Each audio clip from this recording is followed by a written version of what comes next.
just because Aljo was good in this era that I'm speaking about 7 and 8 years ago. What's that got to do with today? Well, he's better.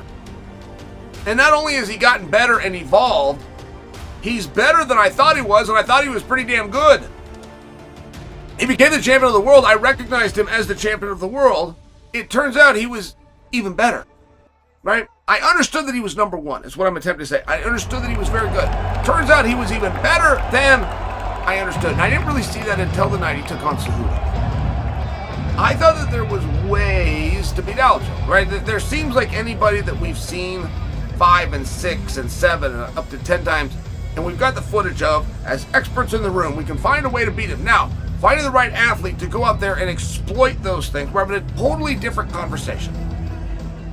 But it seemed as though there was a way to beat Aljo, and it seemed as though some of those opportunities were going to come later in the fight. And that is just not accurate. And that was made clear in the fight with Henry Cejudo, where in rounds 4 and 5, what they call the championship round, Aljo was as strong and coming at him as hard and throwing the same amount of volume as Aljo was doing in rounds 1 and 2. Now, we have fighters that are known as late starters. Aljo would be the opposite. He is not a late starter. He's coming at you early. You would have a very hard time finding an Aljo fight anywhere from his history where he lost the first round. Just by example, you'd have a hard time finding where he lost the second round. You'd have a hard time finding a fight where he lost the first or the second round. Right? He's coming at you. And I share that because there's not a whole lot of takeaways. There's not a whole lot of things that you're going to do. You're going to need a really good athlete that can go out there and punch and kick and hold up for the duration, that wants it, is hungry, is gritty. You're going to need to find somebody just like Aljo. And if you're going to get a title change, you're going to have to cross your fingers and hope that they're better at doing Aljo than Aljo is. I mean, it's one of these deals. Like, this isn't really a new theory. There's been guys that you can't deal with. I go back to the Old West and bring up the Billy the Kid days. They couldn't catch him. They couldn't get him, so they went and had to hire his own friend who was equally as witty and just as bad as he was, and then hope he could get the jump on him. There was no other way to do it. There wasn't any other strategy. There was nothing by the book. There was nothing by the rules. Is Sean that guy? He's certainly the right guy. When you go through Peter Yan in that division, you are now the number one contender. And Sean's way of building and promoting this fight has been very different than the way Sean picked this fight. And I appreciate it. If you hear from Sean 5 months ago, he doesn't have anything nice to say about Aljo. Solidified and built this fight. I remember when Dana White went to the press conference and said they're going to do the fight and they're going to bring it to Boston. I remember thinking, well, he misspoke. There's so many cards, there's one every week, and Dana misspoke. Because to go to Boston, which was already on the calendar, was only 3 months later. There was no champion that was getting turned around in 3 months.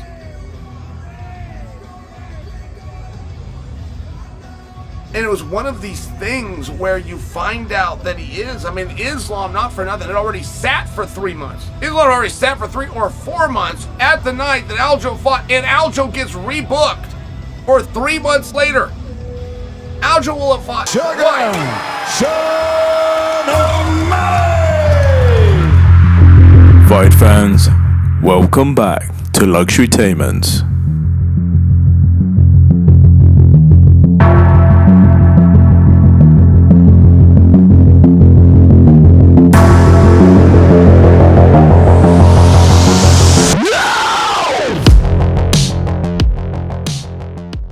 In this video, we will dive into the captivating realm of bantamweight supremacy and the impending clash between two remarkable contenders. Settle in, for we embark on a journey of analysis and anticipation inside the cage that spans the gripping storylines of Aljamain Sterling and Sean O'Malley as they prepare to face off in what promises to be a monumental clash at UFC 292.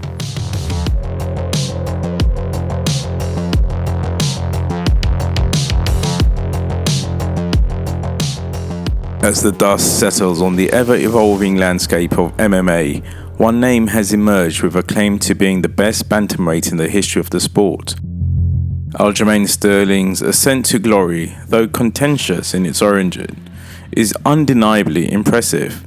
He weathered the storm of controversy stemming from a disqualification victory and has since etched his name into MMA history with 3 consecutive title defenses.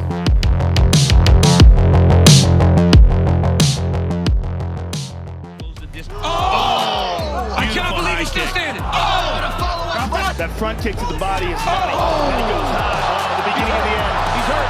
Yeah, he's hurt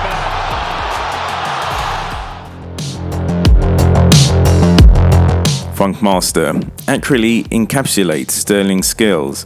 He has showcased an extraordinary set of skills that has led to his triumph over formidable opponents. Peter Yan, TJ Dillashaw, and Henry Cejudo have all encountered the resilient force that is Aljamain Sterling. With past triumphs over Corey Sandhagen, Pedro Monjos, and Renan Barão, Sterling's resume stands as a testament to his mettle.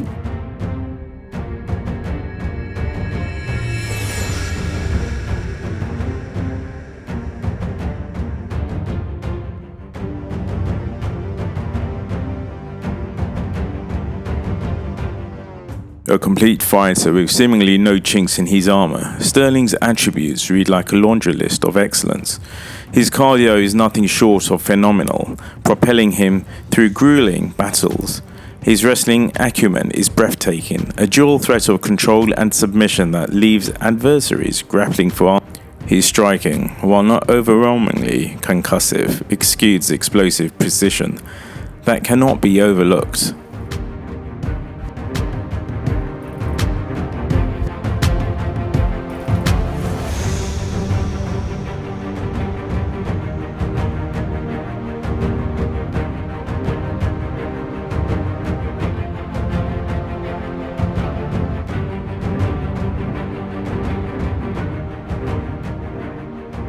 Yes, for all his undeniable talents, Sterling's journey hasn't been devoid of perplexing gaps in recognition.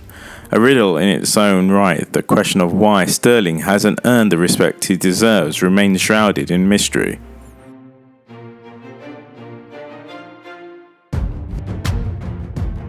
But there exists an adversary poised to test Sterling's dominance. Sean O'Malley, a fighter who has yet to taste defeat within the octagon, presents a formidable challenge. While he may have a grappling skill set that is passable, O'Malley's heart beats for his striking game. A striker of undeniable flair, O'Malley wields knockout power and an instinct for destruction. His mastery of range and distance is nothing short of remarkable, further intensified by his towering stature for a 135-pound division. O'Malley's path, though, has been paved with a perceived lack of top-tier competition. Despite thrilling wins and a narrow victory over Yan, O'Malley's journey has been sheltered by the UFC, avoiding battles with higher-ranked contenders. A question mark hangs over his readiness to face the elites of the division.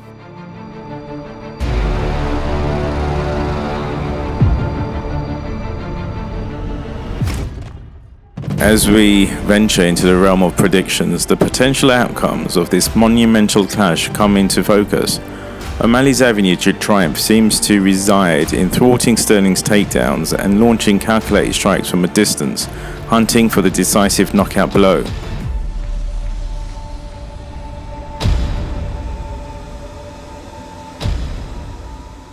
However, as the saying goes, easier said than done.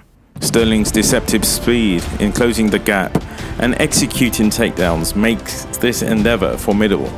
Not only does he boast proficient wrestling skills, but he also is no slouch in the striking realm.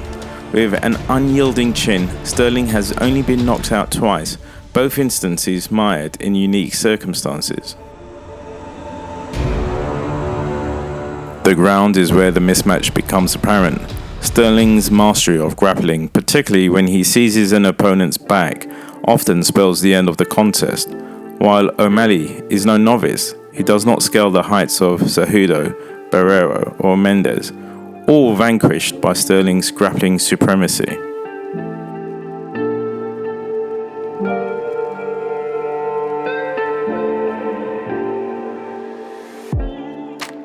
With the stage set for UFC 292, Aljamain Sterling, the reigning bantamweight champion, enters this encounter with a conviction that his opponent, Sean O'Malley, is fortunate to face him.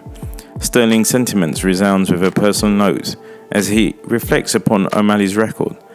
There remains only one man that O'Malley has defeated by split decision, Peter Yan, who still stands within the UFC ranks. As Sterling dissects the resume, he notes that the opponents he's conquered remain within the UFC fold, highlighting his journey through the echelons of the sport. The bantamweight kingpin's history of triumphs over quality of position has culminated in his present standing, a battle-hardened fighter. Amidst the intensity of the pre-fight build-up, Sterling acknowledges the significance of the match for O'Malley, who seeks validation in the bantamweight division. A hint of underlying animosity simmers as Sterling acknowledges the respect that usually follows after the fight, contrasting it with the intense rivalry that kicks off in the beginning. O'Malley, on his part, holds steadfast in his belief that his striking power will be the key to victory. His track record in landing powerful shots in his UFC journey is a testament to his confidence. The prospect of moving up to featherweight looms on the horizon for O'Malley, adding intrigue to an already stacked division. As Sterling's career trajectory takes center stage, he contemplates the possibility that this could be his last outing at 135 pounds. The allure of challenging featherweight champion Alex Volkanovski beckons, and Sterling envisions a path to becoming a double champion before possibly hanging up his gloves. The aspirations to enter the boxing realm in his post-MMA journey sparks a glint of humor, showcasing Sterling's multifaceted ambitions.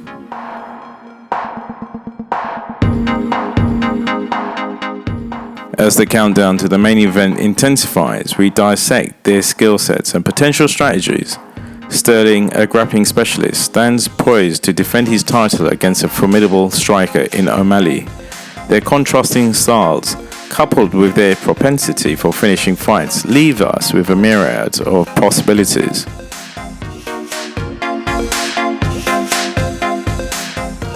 While Sterling has shown significant improvement in striking, his rawness in that aspect could be exploited by the precision of O'Malley's striking arsenal.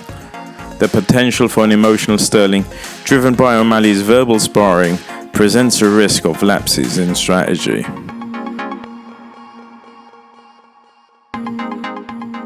O'Malley's rise to the occasion mentality adds another layer of intrigue. His victory over Yan underlines his ability to shine on the grandest stages, despite the odds. Yet grappling skills remains a concern for O'Malley, and Sterling's relentless takedown attempts could prove pivotal.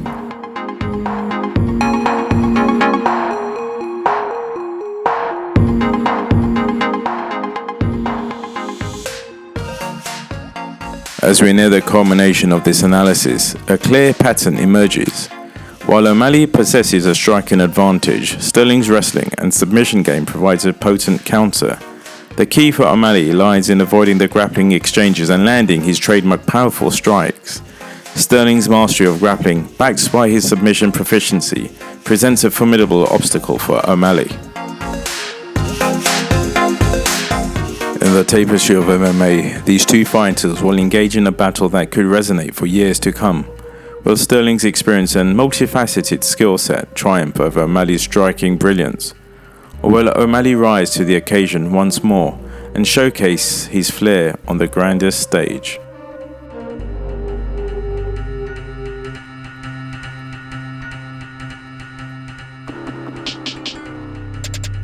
The stage is set, the fight is primed, and the anticipation electrifying. As UFC 292 approaches, we eagerly await the unraveling of this compelling narrative where two of the sport's most skilled fighters collide. History awaits in the octagon as Sterling and O'Malley lock horns in a battle that promises excitement, suspense, and a definitive step towards the pinnacle of bantamweight supremacy. O'Malley is often compared to former two-division champion Conor McGregor. It is hard to say whether those comparisons are justified, but one thing they do have in common is an ability to rise to the occasion. Like McGregor, O'Malley seems to perform better when the lights are brightest, the crowd is loudest, and the pressure is the most suffocating. His recent win over Jan was a perfect example of that. That bout was a massive step up in competition, and Jan was the highest profile opponent O'Malley had fought to date. Yet the American striker stepped up and won a razor-close firefight. He needs to rise to the occasion again at Sterling, who may already consider a nightmare matchup for him. It's hard to say whether Sterling is a nightmare matchup for O'Malley or O'Malley is a nightmare matchup for Sterling. Both guys seem to have the skill set to handle the other, which is what makes their matchup so cool. It's easy to imagine Sterling doing to O'Malley what he did to Sandhagen, a similar fight in 2020. But as long as O'Malley takes down defense is on point, we've got to back him in this one. He might spend a round or two fighting to survive on the mat, but he will have 5-minute rounds to work with. That is plenty of time for him to find his opening. Maybe it will be a knee or an uppercut in response to a Sterling takedown attempt. Or maybe it will be a cracking combo from a range or an elbow against the cage. The path to victory for O'Malley lies in catching Sterling off guard with his striking skills. One of the things that makes Sterling such an effective fighter is that he bolsters his wrestling skills with an awesome submission game. If he can get his opponents to the mat, and he usually can, he's able to not only control them, but threaten with a variety of chokes. The best example of this occurred in 2020 when he dragged dangerous contender Corey Sandhagen to the mat and slept him with a rare naked choke inside a round. That was the 8th submission win on the BJJ black belt's record. While O'Malley has only won 2 fights by submission, strangely, his first and third fights. The stats reflect the difference in their skill levels and their approach to grappling. Sterling attempts 0.8 submissions per 15 minutes in the octagon. O'Malley only attempts 0.5. This is not to suggest O'Malley can't submit Sterling or that the striker will be easy to choke out or lock up in an armbar or something, but the champ is clearly a few steps ahead in this department. Just as O'Malley has a clear advantage in the striking department, Sterling is clearly the far better wrestler. The champion has been wrestling since 2004, when he was in high school.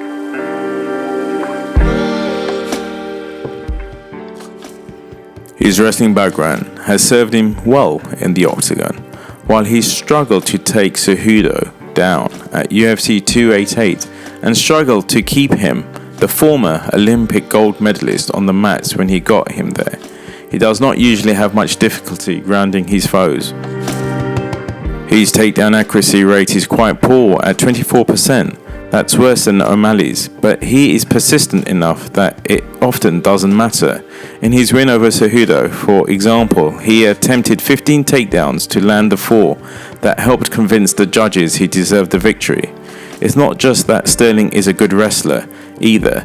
Takedown have always been a vulnerability for O'Malley.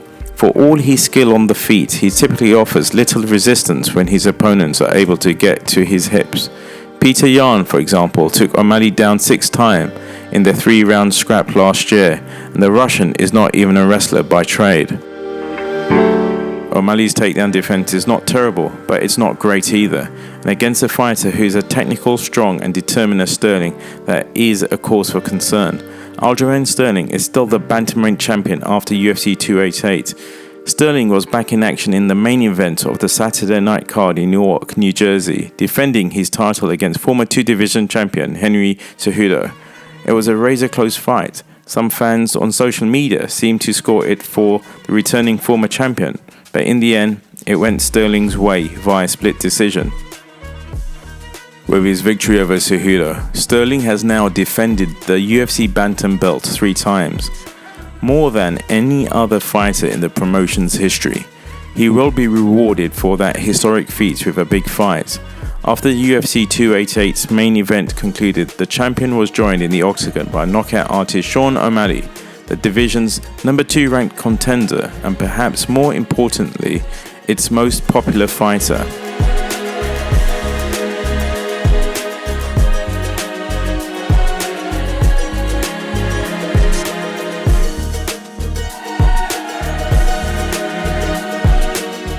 It will be a highlight fight of Sterling's career and the first title opportunity of O'Malley's, which has felt inevitable since he burst into the scene with a flashy knockout win on Dana White's Contender Series in 2017.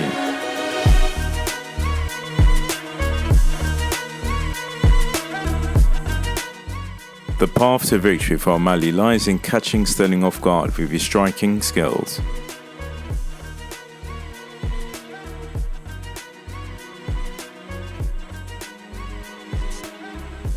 Wrong, bringing him out. And Suga Sean, the way he's picked the fight as opposed to the way that he's promoted are very different. And I think they're both very sincere. By the way, I don't think Suga Sean performs for you guys. I think he's an entertainer. I think he is a performer. I think he has all of those qualities. But I don't think that he is performing. I think Suga Sean is showing you who he is, how he feels. Like anybody, his mood can change. Like anybody, the frame of mind he's trying to get in to go into something as personal as combat has the right to change.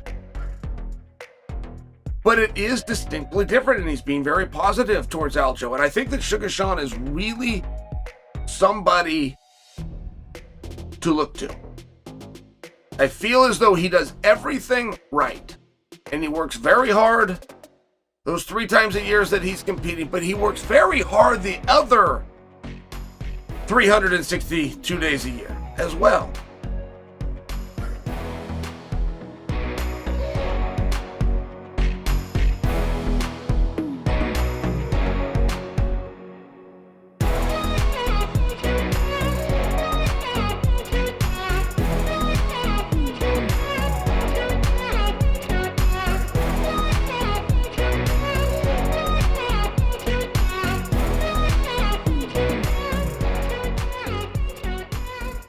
I like the way that he's promoted, and I don't think that he needs to say anything bad about Aljo. And not to mention, you start saying bad things about Aljo, you're not telling the truth. You don't mean it. You're not going to attack his character, and you're not going to say that he's a mean guy, and you're not going to say that he's bad at fighting. You're not going to say that he has weaknesses somewhere. That would be dishonest, because Aljo is none of those things. He is wonderful. And he's a wonderful fighter. And the only way you're going to beat Aljo is to bring in somebody that can out-Aljo him, that can out-punch him. Maybe they can get to the target a little bit quicker and a little bit more times. And the same thing would go with the kicks, and the same thing will go with the wrestling. And is Sean O'Malley that guy? That's between them. But I can tell you Sean O'Malley's the right guy.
Our crystal ball shows Sterling on the canvas and O'Malley parading around the cage with his hands in the air.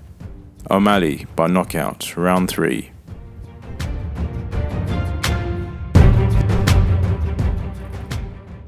So guys, who do you have winning between Aljamain Sterling versus Sean Sugar O'Malley as they prepare to face off in what promises to be a monumental clash at UFC 292? Thanks for watching. Please like, subscribe, and comment, and share, and have a great day.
Sean O'Malley is that thing.